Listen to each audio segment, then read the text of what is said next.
Біз 134 жалпы орта білім беретін мектебінің оқушыларымыз. Мен 11 сынып оқушысы Айтбеков Ақтидар.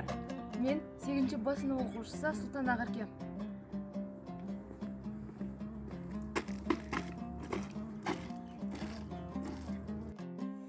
Қаһар романы белгілі жазушы Ілияс Есенберлиннің «Көшпенділер» атты трилогиясының 3-ші кітабы болып саналады. Роман қазақ халқының басынан өткен Ресей отаршылдығына қарсы күрестің жай-күйін әңгімелейді. 19 ғасырдың 30-40 жылдардағы болып өткен ұлт-азаттық көтерілістің, яғни 1847-1837 жылдар аралығында 10 жылға созылған ұлт-азаттық көтерілістің басшысы Кенесары Қасымұлының, қазақтың соңғы ханы болған әскери қолбасшының жай өмірін бізге баян етіп отыр. Автор белгілі тарихты бізге кейіпкерлердің мұрат мақсатымен, күйініш сүйінішімен, шебер тілде, көркем тілмен жеткізеді.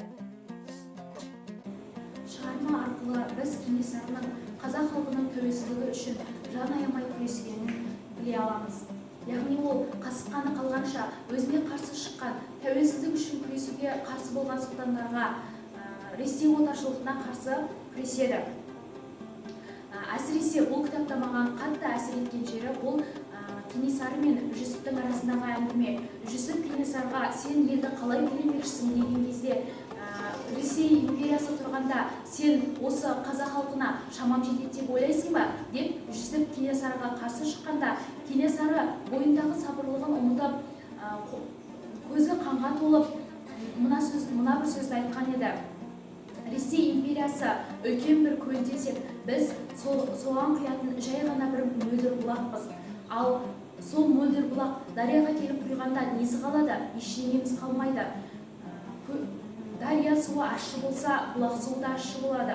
Дария суы тұщы болса, бұлақ суы да тұщы болады. Ал мен сол дарияға барып құйғым келмейді. Осы мөлдір бұлақтан бастау алып, елдің, қазақ халқының тәуелсіздігін нығайта түскім келеді. Міне, Кенесарының осы бір сөзі арқылы оның қазақ халқына деген жанашырлығын, қазақ халқының тәуелсіздігі үшін қасық қаны қалғанша күресетіндігін айқын біле аламыз. Автор шығарма арқылы Кенесарының соншалықты парасаттылығы мен сабырлылығын үйлестіріп көрсете алады. Романда Кенесары образы парасаттылық пен сабырлықтың үйлесім тауып керемет суреттеледі.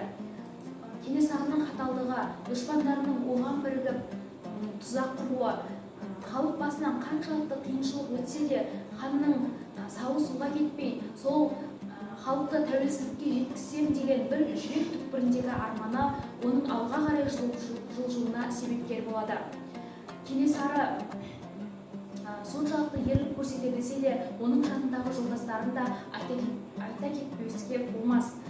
Есентемір руынан шыққан байтабын да өзінің ерлігін көрсетіп, еліне деген жанашырлығын көрсете білді. Кенесарыға соншалықты адал болғанымен, оның халықты қанауына, озбырлығына қарсы шығып, ел қамын жеген батырлардың бірі. Алтыншаштың Ожардан сабап келген түріне шыдай алмай, Ожарды қос қолдап өлтіреді. Міне, бұл байтабынның бойынан ерге деген батырлықты, халық қамын жеген нағыз ердің іс-әрекетін көре аламыз.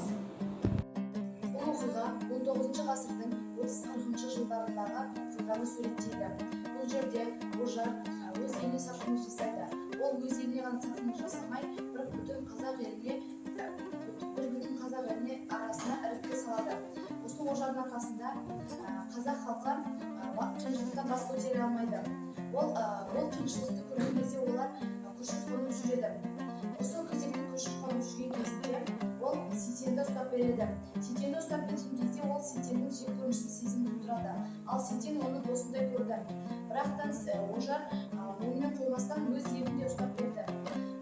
Басқыншылық кезінде көптеген батырлар қолға түсті. Және де қолға түскен қазақ әскерлері саны төмендеді.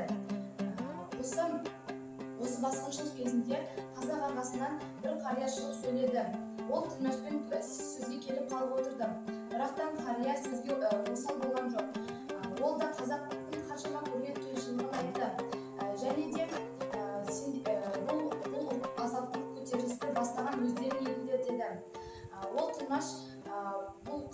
айтқан сөздеріне ашуланды. Бірақтан ол ашуын көрсеткісі келмей сабырлықпен жауап беріп отырды.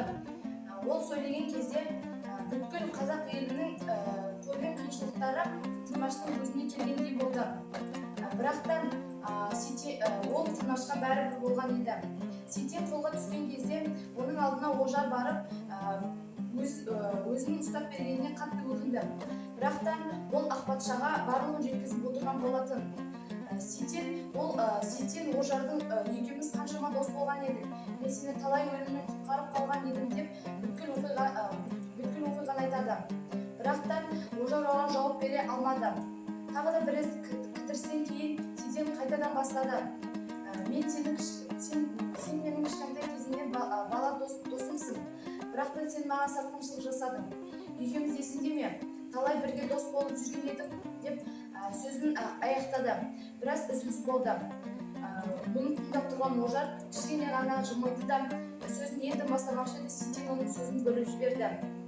Есіңде ме? Екеуміздің кішкентай кезімізде сыртақ атып ойнаған кезіміздегі оқиғалар. Бірақтан оны Ожар оған бәрібір болатын. Ол сен не үшін мені ұстап бердің деген кезде оның жауабы болмады. Сол үшін Сейтен оның бетіне қарап тұрып, сәл жымиып ашуланып жымиғандай болды. Бірақтан оның жауабы маған бәрібір деген болды. Менің ойымша Елес Есенберлиннің көшпенділер трилогиясын алғашқы кітаптан, яғни Алмас қылыштан емес, осы қаһар бөлімінен бастауында бір себеп жатқан сияқты. Біріншіден, баяндалып отырған оқиға біздің дәуірімізге бір табан жақын. Ал екіншіден, бұл жерде баяндалған кейіпкерлердің тағдыры авторды қызықтыра түскендей. Үшіншіден, сол заманда Кенесары Наурызбай жырын саяси